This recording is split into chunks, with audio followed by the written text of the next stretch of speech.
Au-delà du président Laurent Donafologo, d'Ahmed Bakar Koyaï, c'est clair que là, lorsqu'on est reçu par Félix Houphouët-Boigny en 90, à 20 ans, nos voix ne vont pas se dissocier de celles des hommes politiques. Donc, quelque part, à part ces deux personnalités politiques, tu as eu quand même tout de même à rencontrer aussi d'autres personnalités politiques? Tu sais, nous, notre génération, il n'y a pas un milieu, où les Igué n'avaient pas une porte ouverte.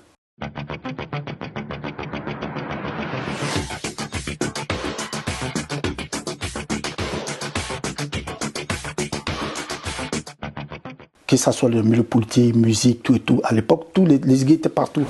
Tu comprends? Parce que nous, on travaillait dans la sécurité. La majorité des hommes politiques ou les hommes d'affaires, ils avaient des boîtes de nuit, ou ils venaient en boîte de nuit. Ils croisaient le portier, c'était un Ziguéi. Donc on échangeait.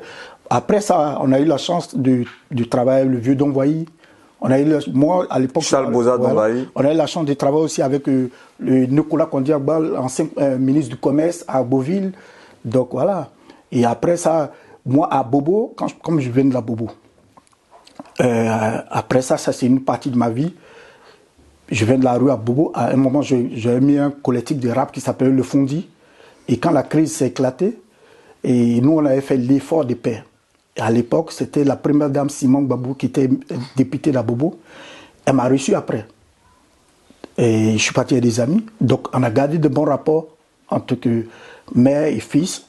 Parce que je venais d'à Bobo, j'avais mené une action qui trouvait juste l'effet qu'on avait réuni tous les jeunes de tous les bords pour aider nos frères qui venaient déplacer les déplacés des guerres. Elle a vu que c'était un bon geste parce qu'elle était députée d'Abobo. Donc pour moi, je l'ai croisée plusieurs fois.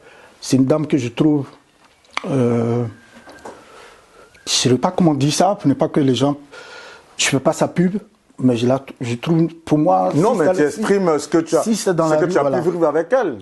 C'est-à-dire, je l'ai croisée au moins 4 fois. J'ai trouvé quelque chose en elle. J'ai vu quelqu'un qui a un caractère, quoi. Pas un caractère fort. Les gens confondent caractère fort et puis quelqu'un qui sait où elle part, quoi, tu vois. Moi, je l'échange avec elle, mais dans l'échange, elle te montre que tu peux partir vraiment de rien. C'est pas ta situation, c'est pas le moment de pleurer ou bien tes trucs, quoi. Tu es un garçon, il faut te battre. Et nous, c'est ce qu'on a appris dans la rue. Donc, quand tu croises une personne même qui vient de tous les bords politiques, qui reflète ce que toi, tu as grandi, tu as beaucoup de l'estime de la personne aussi. Tu te retrouves en cette personne. Voilà, donc pour moi, c'est pour ça, tu vois, aujourd'hui, je vois plein de politiciens qui parlent de Moulouchi, et quand ils disent de Moulouchi, tous les jeunes qui sont dans les quartiers chauds les reconnaissent. Donc quand tu as une attitude plutôt de quelqu'un nous dans la rue, on te dit il faut te battre pour t'en sortir. Donc quand tu trouves quelqu'un qui te montre son parcours, ou bien qui te montre ce caractère que toi tu as toujours vécu dedans, tu t'en fous d'où la personne vient, tu les signes à tous les coups, quoi. Tout à fait. Donc, voilà un peu. Parfait. Outre les hommes politiques, Saint Polo, c'est un Ziguéi, c'est clair. Et quand on dit Saint Polo, on pense à John Pololo. C'est quoi le rapport entre vous deux? D'abord, John, c'est un grand frère du quartier. On a grandi dans le même quartier. C'est mon aîné. Je dirais, aujourd'hui, je dis quelque chose de lui que personne ne sait. Personne ne sait, mais j'ai jamais fait une interview où je parlais de ça. John, c'est quelqu'un qui lisait beaucoup. Il lisait beaucoup. C'est la personne qui m'a parlé de l'art de la guerre. De l'art de la guerre de Sun Tzu. Et c'est... Parce que moi je suis un autodidacte. Moi, je n'ai pas fait d'études. Et lui, il allait à l'école. Et deux fois, je le voyais lire beaucoup. Pour moi, j'étais surpris de voir un Ziguéi qui lisait beaucoup. Tu vois, il y a deux personnes dans le milieu comme ça. Lui et le vieux père Sedaï. Sedaï, ça ne m'étonne pas. Son père était professeur, il écrivait des poèmes déjà.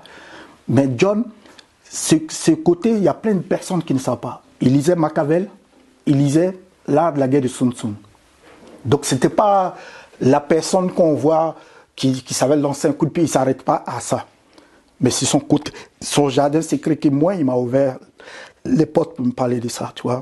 Il avait beaucoup de références bibliographiques. Oui. Et tout cela l'a forgé, ça lui a donné une certaine culture. Et moi, il me disait, même si tu ne vas pas à l'école, tu n'es pas là à l'école, cultive-toi. Parce que être Ziguéi, il y a un moment, tu peux t'exprimer avec ta force, mais la force ne suffit pas pour vraiment t'installer. Il faut savoir parler, il faut savoir dialoguer, il faut savoir débattre les situations. Donc, il faut apprendre, il faut te cultiver. Tu peux regarder des documentaires, tu peux regarder des films. Et il faut apprendre.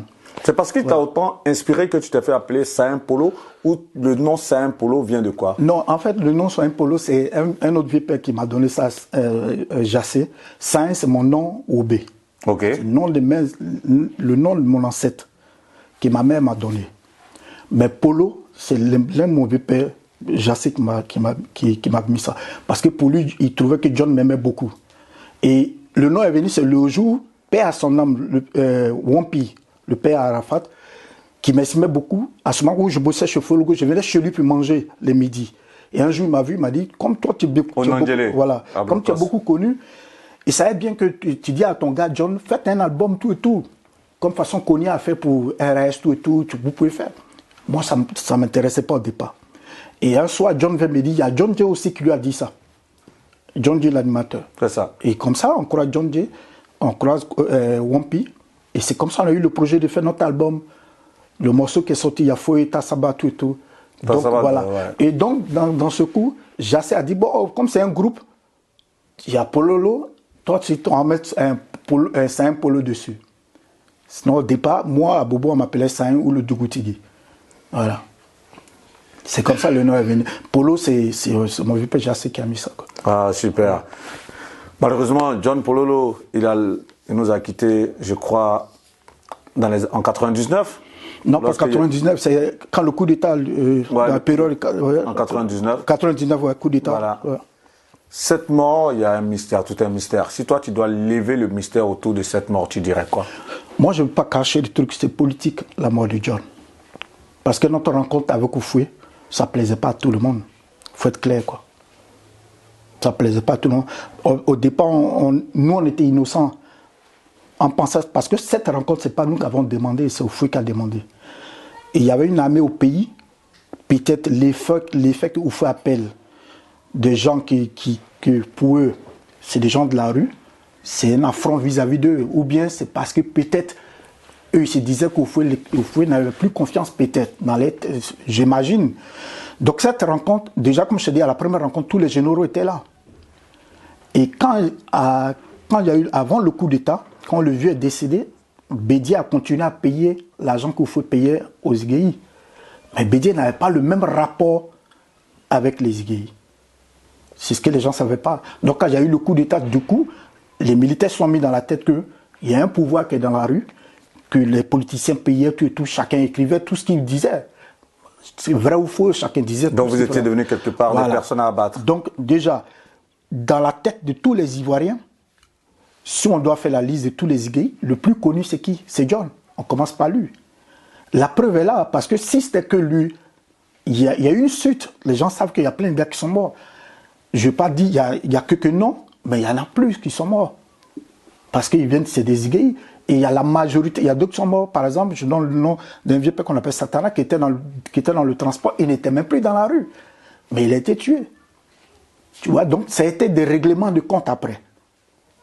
Ça a été des règlements de compte. Ceux qui ont pu s'échapper. Moi, j'ai eu la chance pendant les 9 mois, je suis resté chez MC Claver. Et la personne qui m'a sauvé, qui m'a averti, c'est Baba Cool, l'animateur, voilà, qui m'a dit, ouais, si tu es à la maison, quitte la maison, voilà. Et je n'étais pas le seul. La preuve, un groupe RS, Boni, qui était déjà connu, qui était déjà des stars, qui venaient de la rue, mais ils sont allés chez eux aussi quand même. Donc ce n'était pas une histoire de John, c'était un moment, c'était un règlement de compte. Déjà, le fait qu'il faut appeler les Iguéis, il faut te mettre à les places, l'armée, ils ne sont pas d'accord, mais du vivant, il y a un coup d'État, et après il y a d'autres choses. D'autres militaires qui avaient des problèmes personnels, d'autres Iguéis, tout ça, donc ils ont profité, voilà. Tu es un rescapé, ouais. Et aujourd'hui, par la grâce de Dieu. Ouais, Dieu faisant grâce, ouais. Tu es toujours en vie, tu vis aujourd'hui en France. Tu as sorti un documentaire hyper intéressant, Les enfants d'Oufoué-Boigny, qui a été diffusé sur Canal Horizon. La suite de ce documentaire, ce sera quoi? La suite de ce documentaire, maintenant, à ce moment, je suis à l'écriture avec une grande boîte de production qui s'appelle Borsalino, qui est associé avec Nefsi. Là, on a l'écriture d'un gros projet si le film, mais un film d'action, si la vie notre vie, notre histoire, tu vois. mais l'histoire de tous les Ivoiriens aussi, à travers ça, quoi. Donc je peux dire que je parle de ça parce que là, on a l'écriture, c'est déjà un grand pas. Tous ceux qui sont dans le cinéma, le départ, c'est l'écriture. Après, il faut avoir un distributeur. Dieu merci, il y a un distributeur qui est partant sur le projet. Et je pense que d'ici 6 mois, on partira en Côte d'Ivoire pour faire le repérage et pour faire un casting. Voilà. On croise les doigts. Ouais. En plus du film documentaire, il y a la marque Nouchi. Ouais. Est-ce que ça se positionne bien? Oui. Moi, je pense qu'aujourd'hui, et pour moi, le slogan de cette marque, c'est au-delà d'un vêtement, c'est toute une histoire. Parce que je pouvais donner n'importe quel nom. J'ai mis ce nom Nouchi parce que pour moi, c'est l'identité des Ivoiriens.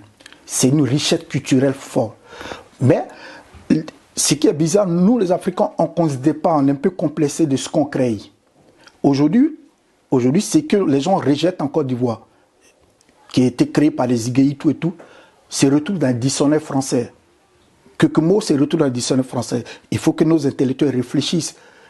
Aujourd'hui, ce qui se retrouve dans le dictionnaire français, ça veut dire que demain, ils vont enseigner ça dans les écoles. Mais avec nos phrases, enjaillement, boucantier, tout ça, c'est de mots Nouchi. On doit être fiers de ça. Il ne faut pas voir... Parce que les gens ont tendance que parce que ça vient d'un ghetto, c'est que c'est mauvais. Mais c'est le côté culturel de ce langage encore plus, c'est parce que tous les mots Nouchi, la majorité viennent de nos langues. Quand tu prends une phrase comme Boro d'enjaillement, Boro, c'est le sac en malinké. Enjaillement, c'est un mot anglais ou bien je sais pas. Ou bien Mainz Bori. Bori, c'est en malinké, Mainz en anglais. C'est-à-dire c'est vraiment réfléchi. C'est pas fait au hasard. Au départ, c'était un code pour qu'on parle entre nous. Aujourd'hui, ce n'est plus un code. C'est devenu un langage universel. Donc le message que ça importe, il est simple. Valorisons ce qui vient de nous, de chez nous surtout. Le Nouchi en est la parfaite illustration. C'est une langue qui est venue, comme tu as dit tout à l'heure, du ghetto, mais qui se retrouve aujourd'hui dans le dictionnaire. Et c'est clair que toi aussi, en faisant la promotion du Nouchi, tu as créé cette marque et aussi tu as créé une bière Nouchi. Waouh, ça vient comment ça? Bon, la bière, parce que pour moi, bon, pour le moment, on essaie de déballer un peu le projet petit à petit. Mais franchement, la bière, je me disais que ça allait être bien que... Tu vois, en France, tu vois, on dit non, c'est le vin Bordeaux, on parle de ça avec fierté, c'est le 20 ans pour moi. La bière Nouchi, pour moi, c'est quelque chose qui... C'est une bière dans laquelle les Africains devaient se retrouver. Les Ivoiriens devaient se retrouver, les Africains devaient se retrouver. Ce n'est pas l'idée parce que c'est moi qui ai créé ou bien qui ai créé la marque. Pour moi, c'est pour montrer que cette histoire de Nouchi vient de la Côte d'Ivoire. Elle appartient aux Ivoiriens. À ta manière, tu essaies de promouvoir en tout ça que ce qui vient de la Côte d'Ivoire. Et ça, on te salue. C'est à saluer du moins. Ce que je voulais remarquer aussi, tu es adepte d'écriture. Tu m'as fait lire en exclusivité un très bel ouvrage que tu es en train d'écrire qui parle un peu de la vie de ta maman. Et j'avoue, les premières lignes m'ont arraché tellement d'émotions. Elles étaient tellement fortes, ces lignes-là. La danseuse de Tématé. C'est le titre de l'ouvrage. Je le dis en exclusivité parce qu'il y a eu l'occasion de lire les premières lignes. En fait, une histoire assez inspirante quand même. Moi, en fait, je rends hommage à ma mère. Je rends hommage à ma mère dans ce livre. Elle et sa sœur. Parce que moi, j'ai été élevé par... Je dis aujourd'hui, j'ai eu la chance d'être élevé par 2 femmes. Et tu vois, l'intro présente une comme une panthère, l'autre comme une colombe. Parce que la panthère, c'est ma mère et la colombe, c'est sa grande sœur. C'est comme, pour moi, c'est comme si j'étais élevé par 2 flics, où il y a un qui joue les méchants, l'autre joue les gentils. Ma mère, c'était une femme de caractère. Et sa grande sœur, j'ai jamais vu quelqu'un de paix, qui était sans histoire. Tu vois, elle m'apprenait à me calmer. Et que ma mère m'apprenait à affronter la réalité de la vie. C'est-à-dire, elle s'en foutait que je sois plus jeune, tout et tout, mais ça m'a servi des 2 côtés. Et je fais ce livre pour que ma fille, qui n'a pas eu la chance de voir ma mère et sa grande sœur et mes frères et sœurs qui sont partis, et à travers ce livre, qu'elle connaît mon histoire. Donc c'est pour ça que je fais ce livre. En tout cas, un témoignage éloquent, tout comme tu as pu nous en servir. Aujourd'hui, C'est clair que, tu vois, ce qui est intéressant, toi, tu as une bibliothèque. Ça, et je voulais te dire merci parce que c'est rare que tu t'ouvres un peu aux médias. Aujourd'hui, tu nous as partagé un pan de ta vie, aussi un pan de l'histoire de la Côte d'Ivoire. Et tu l'as dit tout à l'heure, à 53 ans, tu continues de rêver. Enfant de la rue à 12 ans. À 20 ans, tu te retrouves en face de Félix Houphouët-Boigny. Et 33 ans après, tu continues de rêver, tu continues de bosser, tu continues de promouvoir la Côte d'Ivoire à travers la marque Nouchi. Aujourd'hui, tu as eu l'opportunité, tu nous as aussi donné l'opportunité de pouvoir échanger avec toi. S'il y a un message très fort, un témoignage que tu voudrais servir pour la postérité à travers cette interview, ce serait quoi? Je dirais, franchement, si tu vas avoir longue vie, il faut avoir des rêves. Pourquoi je dis ça?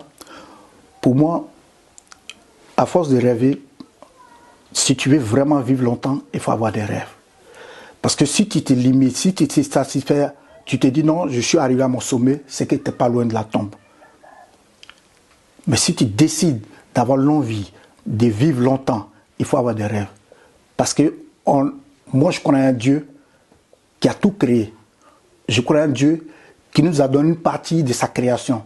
Donc quand tu veux créer quelque chose, tant que tu rêves, il te maintient en vie. Donc pour moi, ce rêve, si moi, qui est un autodidacte, je suis devenu réalisateur. En France, j'ai ma carte de réalisateur. Je suis à l'ASCAM, je prends mes droits d'auteur ici. Quelqu'un qui vient de la Bobo Kennedy, tu vois, qui dormait dans la rue, qui garait des voitures, qui est devenu bagarreur, après qu'à changer. Aujourd'hui, je suis réalisateur. Aujourd'hui, je suis en train d'écrire un livre sur ma mère. Là, je me prépare pour faire un grand projet avec des grandes boîtes. Pour moi, c'est permis. Donc, que les jeunes qui sont encore dans la rue ne regardent pas ce que les gens disent d'eux. Il faut qu'ils apprennent à se connaître eux-mêmes. Il faut que tu fasses confiance. Mais pas avoir l'orgueil, quoi. Moi, j'ai refait mon éducation par rapport à d'autres rencontres que j'ai faites qui ne sont pas de mon milieu. Les rencontres, tu les fais toujours. Mais si parce que tu viens d'un ghetto, que tu arrives quelque part, tu veux jouer les dieux, tu te fermes les portes. Mais si tu arrives, malgré tout ce que les gens pensent de toi, que tu prends le temps de les écouter, tu respectes les gens t'ouvrent les portes. Ils s'en foutent d'où tu viens. C'est le message que je peux donner aux enfants de la rue, parce que c'est de là que je viens. C'est tellement fort. Je parlais de Nouchi très bien lorsque j'avais 15 ans, je devais être en classe de 3e. J'ai fait l'effort de réactualiser mon Nouchi pour conclure cette interview. Bon les gars, Dougou à Popo, hein, vous avez parlé un peu. J'espère que c'est rentré dans le Congo. En tout cas, ça a été un bord d'enjaillement pour nous de pouvoir, comment avec lui, nous sommes dans le bang. Donc là, voilà. Non, nous si, je ne sais pas si... non, mais ça prend. J'espère qu'ils vont apprécier. En tout cas, merci pour tout. Merci infiniment. Que Dieu te bénisse. C'est toujours un plaisir. Et à titre personnel, je voulais te dire merci pour toute la sympathie que tu m'as accordée. Ça, c'est le tout premier rendez-vous. Hein. Je sais qu'on va se retrouver encore pour d'autres plateaux. Parce que Dougou, avec lui, il y a tellement de choses à dire, il y a tellement de choses à découvrir. Mais ce soir, il vous a donné juste un pan. J'espère que vous allez faire tourner cette vidéo qui a été une fois encore réalisée par Chic Image avec, à la manœuvre, Didi Stone. Là, il est entouré de ses assistants. C'est la famille qui est là aujourd'hui. GV Communication, toujours à la production, avec à la présentation Guillaume Vergès. Que Dieu vous garde et à très bientôt pour un autre numéro sur Actu People. Suivez-nous sur la chaîne YouTube actupeople.net, la page Facebook actupeople.net, le site internet www.actupeople.net. À très bientôt. Que Dieu vous garde.